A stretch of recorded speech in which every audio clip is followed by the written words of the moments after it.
Hey everyone, Brenton Haynes here, and welcome back to the Investor Preview.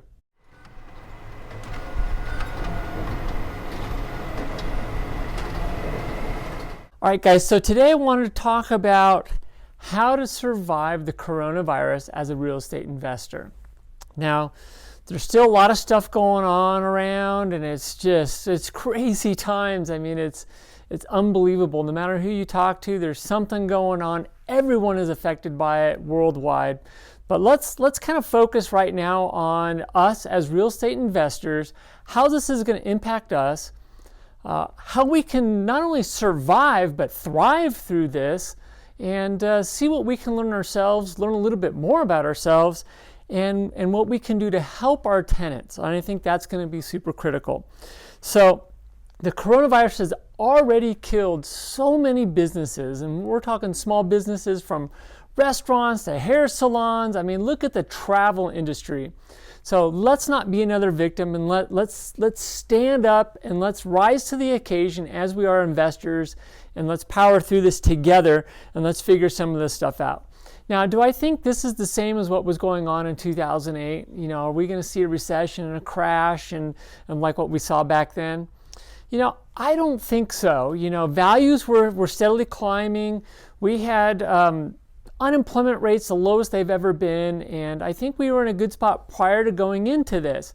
Now in 2008, we had a lot of foreclosures. We had a lot of stated income loans. There was already foreclosures happening, and people were buying property at like 125% of the value, so they were pretty leveraged in getting into some of these assets. So I don't think we're going to see a lot of that happen, but this is totally new with this coronavirus, this pandemic, and let's see what we can do to go through it. So here's what I got for you. So how can we even prepare for something like this? I mean, this is the first time all of us has gone through this. Well, I mean, the biggest thing obviously is cash. I mean, a lot of us aren't rolling around in cash and don't have these big war chests to just power through it and keep feeding properties. But let's look at some of these resources that might be available to us and our tenants, and how we can come together and help and thrive in this market. So today is April 10th, 2020. How many of your tenants actually paid April rent? Okay. How many didn't pay? How many actually stepped up to the plate, said they couldn't pay, versus the one that just didn't? So I think we fall right in around 60% of our tenants that did not pay. We only had a handful that reached out to us and kind of gave us a heads up, saying, hey, they were personally impacted by this. They're out of a job, they got furloughed, and those people we started working with. Others, they just didn't pay. So how do we even handle that? So I think for us, we're reaching out to tenants. The ones that haven't reached out, we're going to serve notices to, like we normally would, and try and force that conversation, see where they're at, and kind of, prove to some degree that they were impacted by this pandemic. Now, I know we've all been impacted, but I mean, direct job loss, they're not working from home. They may have had their hours reduced, and that's okay. So, but we want to kind of put together and see what we can do to help get them to at least pay something in the rent and work out some sort of payment plan. So, in my last videos, we covered some of the basics, getting our expenses down, talking about how critical our management team is in this process. So if you have a larger building like myself, so we own, I think our smallest building is 30 units, the largest is 150 units. So obviously I don't know every single tenant of mine on a first name basis, okay? We have tenants in all walks of life. Okay, some that own small businesses, some that don't, some that are in the travel industry, some that work at hair salons, some that are auto mechanics, construction, all walks of life. So how can we kind of dive in and see what we can do to help them to get some money in, okay? How we can get some of our rent paid, and look at our projection over the next couple months and how we can kind of stabilize where we're at, for some longevity, and hopefully that this economy will bounce back in the coming months. So tenants, okay? Our lease is still in place, and some of the stuff that we want to do is really prove that impact of loss of income from this COVID-19, from this pandemic. So I'm really dedicated to helping tenants. Now, this doesn't mean I'm giving them free rent, okay? It means I want to be helpful. I want to pull in all the resources. So some people are just freaking out. I mean, they're so spun out they can't think. So it's up to us to rise to the occasion, be that well-grounded person that they can come to and kind of help them solve these problems. We are used to solving problems as investors. We are used to identifying potential problems, and what we're also really good at is solutions. We've gotten this far because we can put together some amazing solutions. Now, this is totally different, but we're smart people. We can figure it out, and it's all about your team as well. So pulling in other people like us, okay, that we can bounce ideas off of, we can come together as a community and figure some of this stuff out. So what programs are available to some of our tenants? Well, we got that CARES Act, okay, so we have some that may own some businesses, and that can go right into that CARES Act. So we have that PPP, so it's the Payment Protection Program, okay? So just Google the CARES Act, PPP, or the Payment Protection Program, okay? A ton of information is going to come up on that, and that might be helpful for them, and you can walk them through some of that stuff. Okay, we have the SBA, the loans and the grants, the EIDL, okay? So if you have 500 or fewer employees, you can jump on board on this SBA loan and grant. So now the grant is up to $10,000, and there's some certain requirement. It literally takes 10 minutes to fill out. It's really easy. You can go to the SBA website directly, and I'll try and put some of these links down below so you guys have some resources right away on that. Okay. And there's a loan portion. It's a low interest rate loan on an SBA. There's a grant portion as well that's forgivable. On the PPP, I think there's up to $7,500 of, if it's used towards payroll, that's forgivable. But dive into that a little bit deeper. Use your CPAs. Google this stuff. And go in it. There's also a Pandemic Unemployment Assistance Program, okay, a PUA. Now, some of this employment, it's hard for independent contractors. I'm a real estate broker. I'm an independent contractor. I'm also an investor. Okay, I've owned small businesses before. My wife had a physical therapy practice that I ran for her for over 15 years on top of doing everything else. So there's some unemployment assistance program. I have personally never, ever filed for any unemployment. Okay, I'm diving in. I'm looking into it. I want to build up some of my reserves. And, I'm a little thin on my reserves personally.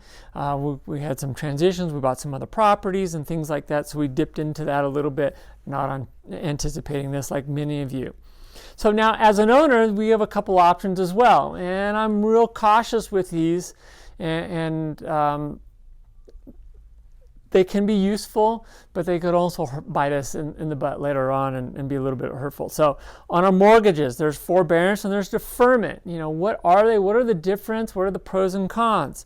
Well, forbearance is basically an agreement between you and your lender, basically not to exercise a right if you don't make your payment to foreclose on you. But with the forbearance, so let's say you get a 90-day forbearance, and let's just use some real simple math. Let's say your mortgage is $2,000 a month. So if you miss those 3 months, 2 times 3 is 6. So on your 4th month, you have your mortgage due, but you have a balloon payment. So you would have $8,000 due in 4 months. Now, I don't know about you, but there's a lot of uncertainty going on. Yeah, it's an option. I think it's a Band-Aid. It just buys me time to kind of figure out where I'm going to get that $8,000 from. But it can also put me in a little bit more trouble towards the end. Okay, deferment's a little bit different, and there's a little bit more options there, and they can actually defer those payments. Maybe it's just your principal payment. Maybe it's principal and interest. You got to work it out directly with your lender, and they're just going to tack it on to the end of your loan. Okay, so they'll tack on, let's use the 90-day example again. They're going to take that 90 days, those 3 months, and tack it on to the end of the loan. And there will be a written agreement there with that. And that could be, my opinion, that's a better option. But I think as investors, we're always real cautious about what's going to go on our credit, because we need our credit in place so we can get loans from our commercial banks, our lenders, to acquire additional properties or to do capital expenditures to finance some of that stuff or refinance out. So really ask these tough questions if you're going to go down this road with your lenders. Is this going to affect my credit? Are you going to record something against my credit that I took a forbearance, that I took a deferment? Okay, those are the big things. So do your homework. Don't just jump on the phone. Yes, I'll take it. Dive in, get up in that chain of command with your lender. Don't just go with the phone jockey that's there. Everyone's kind of figuring this out all at once. And then, on the other hand, if you have all these people doing this stuff, what is this going to do with lenders as well? We're starting to see some tightening constraints. So I'm kind of one of these interesting brokers that I bounce back and forth in between residential and commercial, because I help a lot of entry-level investors in the residential space, and I springboard them into some commercial properties.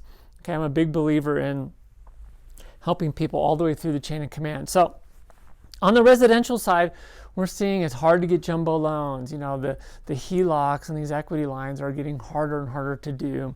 And a lot of these lenders are pulling out of the market a little bit and just kind of sitting on the sidelines. So have those conversations, work it out with your lender directly. I'm not a mortgage expert, okay?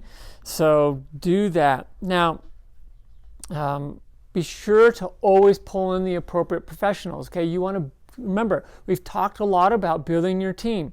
It is a team effort. It is going to take all of us working together as a team to go in and help us thrive through this market. Now, you are your company's, your investor, you're the biggest asset in there. Find other assets that you can pull in, other individuals that are smart like you, that can complement what you're doing, that you guys can brainstorm this stuff. This is new territory for a lot of us. Okay, so the next question is future of rents. Okay, so if we have a lot of landlords that are out there discounting rentals, okay, what is this going to do with the overall rental market? Are we going to start seeing rents decrease? Okay, now I'm in the Denver market. The rental rates are really strong out here. I don't know. I'm very optimistic. Okay, I want to prepare for decreased rents, but I'm going to be optimistic and say that rents, I think, are going to hold pretty strong. Okay, but I think it all depends on when we can all get back to work as well. So far, I'm still very optimistic on this. So for Denver, our stay-at-home order gets released April 26th. We have the national one May 1st. So as long as everyone does what we should be doing, we see these numbers come down. I think we'll be able to kind of gain some traction this summer, but we'll see. So now for you guys that are owners that are very, very leveraged, have no reserves, and you've exhausted all your options, okay? I don't take this lightly, but if you're too leveraged, you have no reserves, and you can't find cash, now might be a time to cash out while values are still holding really well, okay? Maybe you have a little bit of equity, maybe it's break even, hopefully you're not upside down, but I never really encourage people to liquidate investment property, but if it's putting you too thin, now is the time to really consider and look at all your options. Maybe it'll take some stress out. So in your family life, you're not at each other's throats thinking about how you're going to keep this investment property together. So maybe that is your best option of salvaging some stuff for you. So the market's still strong, especially out here in Denver. And I think you could still get a really good price on that property, no matter if it's single family or you got a 100-unit building. So I think most of you guys that are looking at cashing out are more towards the smaller property stuff. So I want to leave you with this. Remember, you need to help people, okay? Be known as someone that's part of a solution, not part of the problem. Look at this as an opportunity. Okay, we're all feeling the pressures and the stress, but be that shining light to your tenants. Help them. Do the resources. Put in the work. Okay, when you put in the work, you're going to get more op to get paid, and that tenant's going to be really grateful for it. Okay, so that's what I'm going to leave you with. Remember, you are the greatest asset in your business. Surround yourself with other great assets. Look for them, have it be myself. I've had a lot of my past clients reach out to me. We're brainstorming this stuff as well. Feel free to reach out to me. Feel free to click that subscribe button. We're going to be diving in this stuff, or hopefully we're going to get back and showcasing some properties again here real soon. I've kind of put a hold on that just to kind of address the main issue at hand. I don't want to ignore it. And remember, let's learn to thrive through this, and more than survive, but let's thrive through this for sure. So thanks so much for joining me. Like I said, click the subscribe button, watch some of my other videos. Would love it, give me a thumbs up. So hope you guys are having a great day, and hope you guys have a great Easter. Thanks so much.